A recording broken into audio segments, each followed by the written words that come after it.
Semuanya, welcome back to my channel. Jadi, kali ini di sini aku akan mengajak teman-teman sekalian untuk menyelesaikan tugas akhir saya, yaitu mata kuliah Bisnis Analitik yang diampu oleh Bapak Lutfi. Sebelumnya, kenalin nih, aku Kinada Felicia Sadida dari Manajemen Pemasaran Universitas 11 Maret. Ikutin terus ya sampai selesai.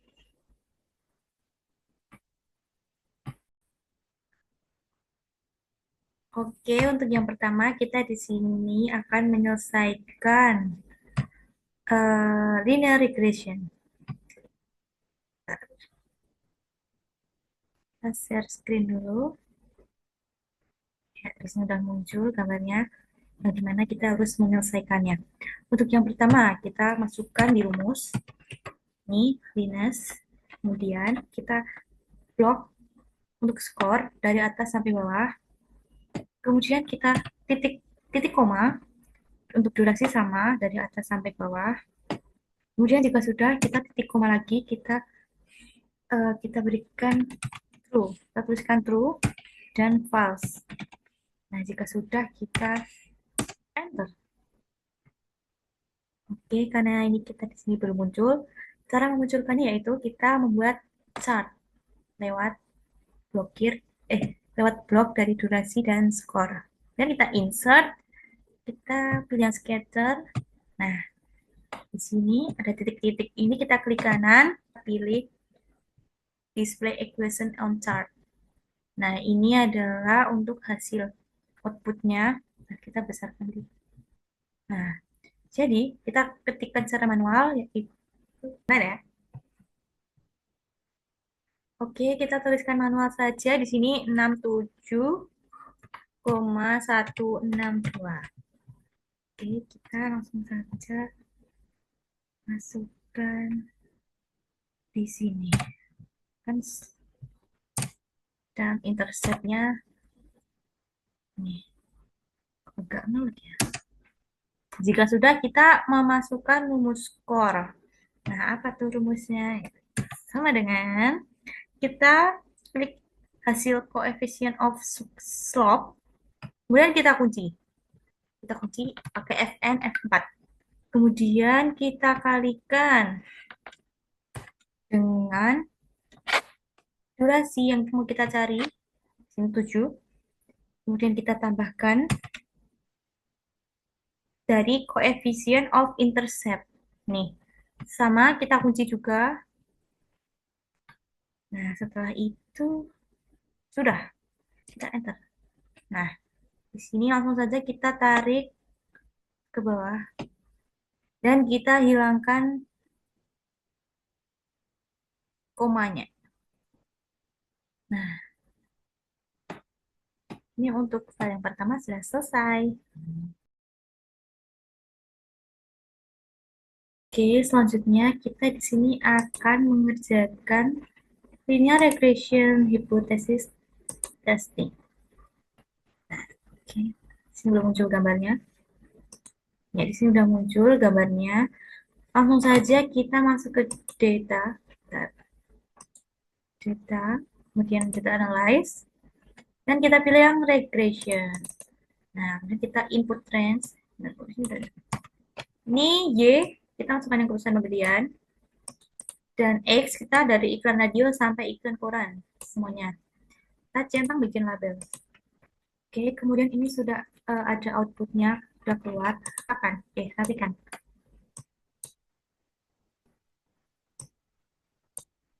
Kita ratakan agar terlihat rapi. Nah, kemudian ini adalah summary output.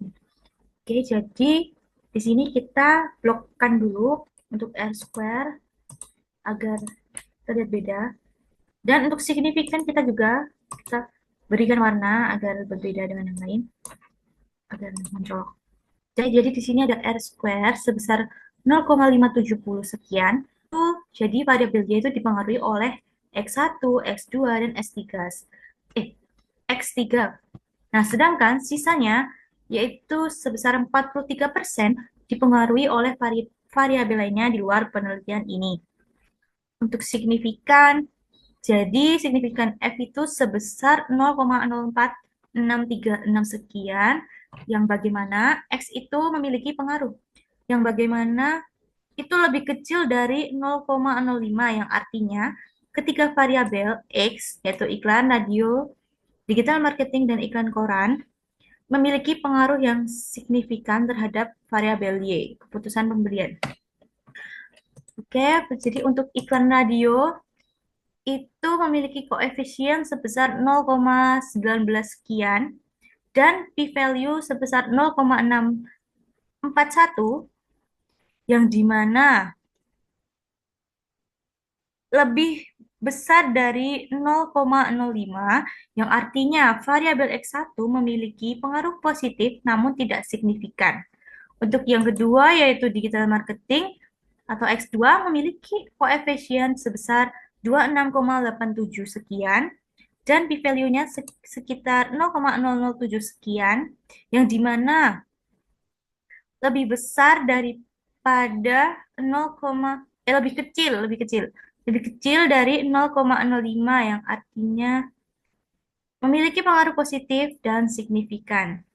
Untuk X3 atau iklan koran itu memiliki koefisien sebesar 1,599 sekian dan p-value 0,63 sekian, yang artinya di mana lebih besar dari 0,05, yang artinya variabel X3 memiliki pengaruh positif namun tidak signifikan.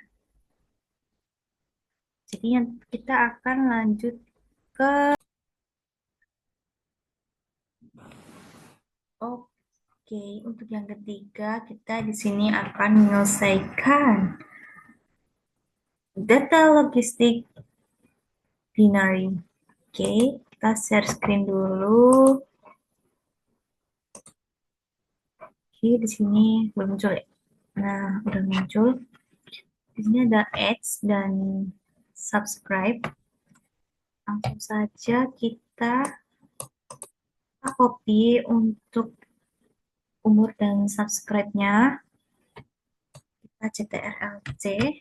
Kemudian kita pindah ke SPSS.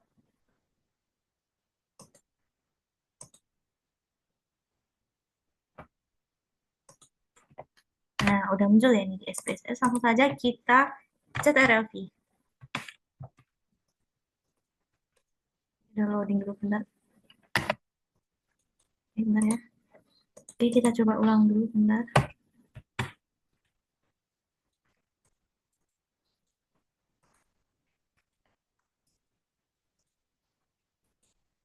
Itu oke.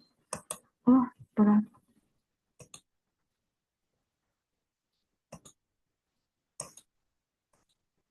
Oke, kita masuk ke data view.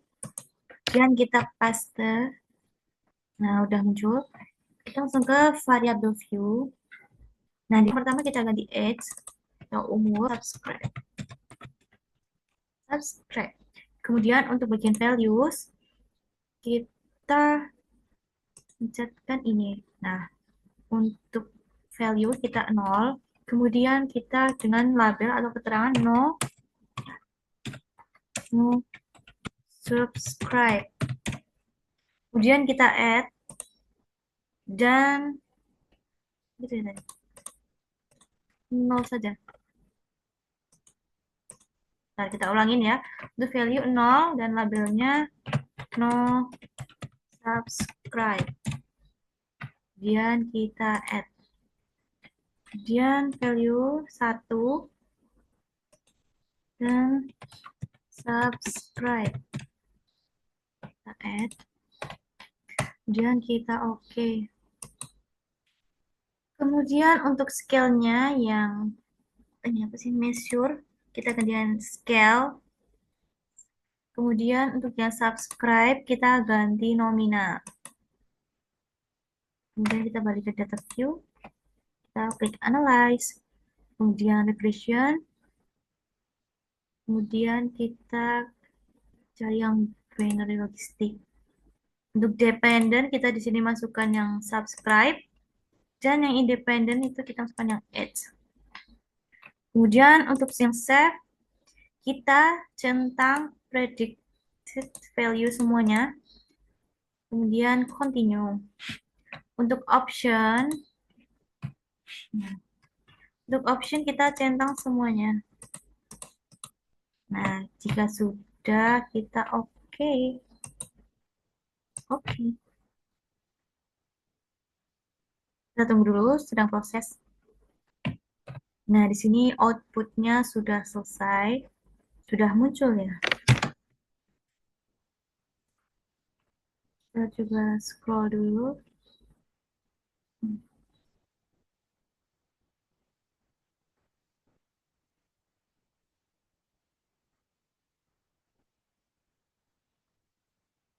Untuk model summary di sini, nilai dari Nagalkar ke R square menunjukkan angka 0,228 yang artinya variabel X atau H itu dipengaruhi oleh variabel Y yaitu subscribe sebesar 22,8%.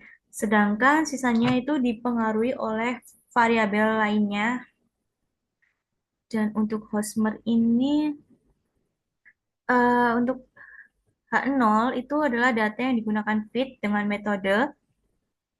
Kemudian untuk H1 adalah data yang tidak fit dengan metode. Dari Hosmer dan Lemeshout, tes didapatkan nilai signifikannya yaitu sebesar 0,802 yang dimana nilai tersebut lebih dari 0,05 sehingga dengan value tersebut H0 diterima dan H1 ditolak. Jadi data yang digunakan fit dengan metode. Untuk classification table-nya, untuk dari data overall, percentage menunjukkan angka sebesar 78%, yang artinya model ini memiliki tingkat akurasi sebesar 78%. Untuk variabel in the equation, variabel H memiliki nilai koefisien sebesar 0,128 dan nilai p-value atau signifikan ini ada sebesar 0,019 yang artinya nilai tersebut lebih dari 0,05 sehingga dapat disimpulkan variabel X atau H memiliki pengaruh yang positif dan signifikan terhadap variabel Y. Oke, untuk uh, ini file yang ketiga kita sudah selesai. Kita akan lanjutkan ke file. Oke, jadi kita di sini akan menyelesaikan file yang terakhir yaitu machine learning. Oke, saya share screen dulu. Nah, di sini udah muncul filenya. Di sini ada 1, 2, 3, 4, 5, 6, 7, 8. Ada 8 variabel di sini, yaitu gender, teliti, personality, pengalaman kerja, gelar, audit akhir, dan performa. Yang pertama kita pencet analyze, kemudian kita klik neural networks, multilayer. Agak ngelag ya videonya. Nah, kalau udah kita masukkan untuk dependent sama covariance. Untuk faktor tidak usah diisi. Untuk yang dependent kita masukkan performa. Karena ini yang mau kita teliti, yang kita prediksi. Untuk covariance kita masukkan semuanya satu persatu dari IQ, gender, ketelitian, personality, pengalaman kerja, gelar, sukses menyelesaikan soal, dan fans audit akhir. Kemudian di sini kan ada bagian-bagian di atas. Kita klikkan yang untuk output. Kemudian kita tambahkan atau centangkan pada independent variable import dan analyze. Kemudian untuk yang save, ini kita centangkan yang paling atas. Nah, ini fungsinya yaitu untuk mengetahui variabel mana yang paling penting untuk meningkatkan performa karyawan. Dan untuk kita akan memprediksi skor karyawannya. Kemudian kita klik OK. Dan kita tunggu dulu, dia akan muncul outputnya.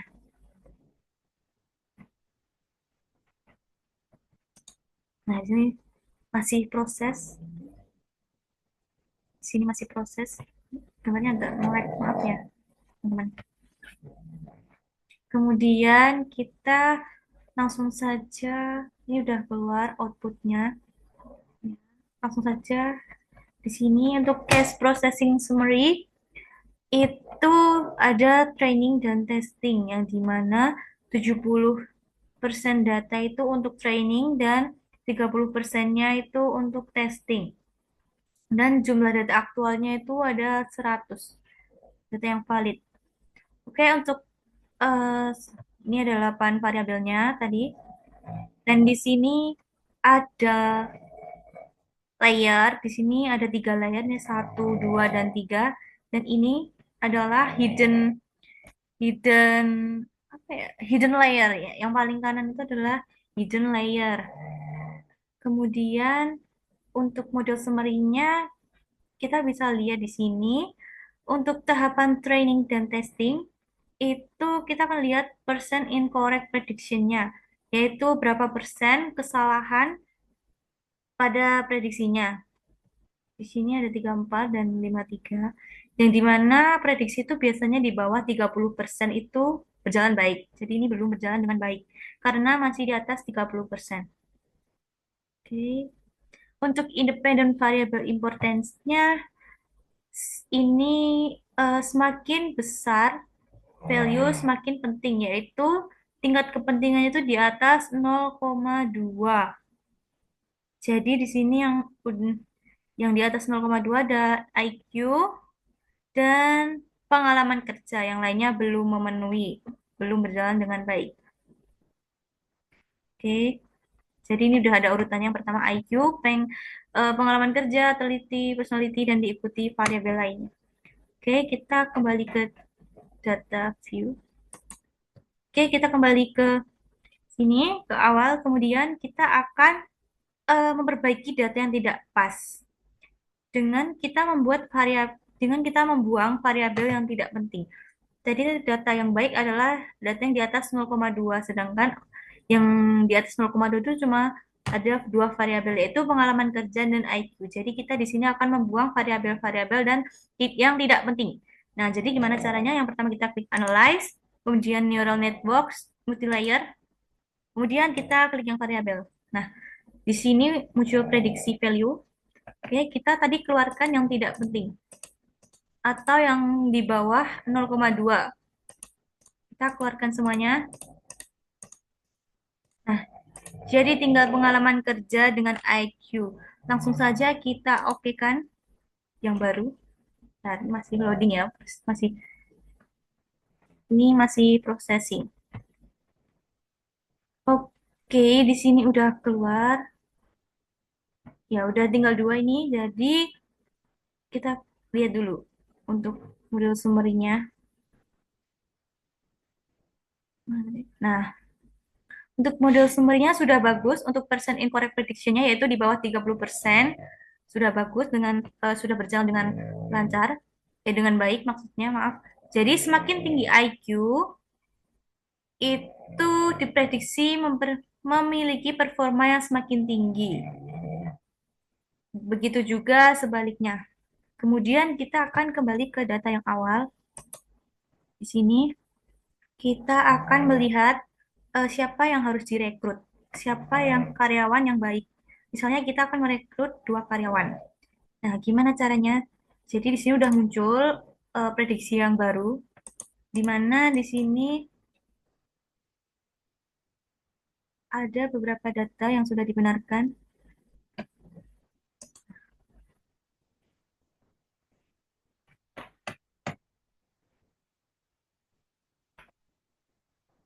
Nah, jadi siapakah karyawan yang memiliki performa cukup tinggi? Jadi yang paling tinggi adalah yang karyawan nomor 114 dan 115. Karena mereka diprediksi memiliki nilai performa 10. Jadi yang dimana presentasenya itu di antara 90 dan 100%. Oke, jadi ini adalah yang terakhir. Jadi ini adalah file yang terakhir. Oke, terima kasih semuanya yang telah menonton.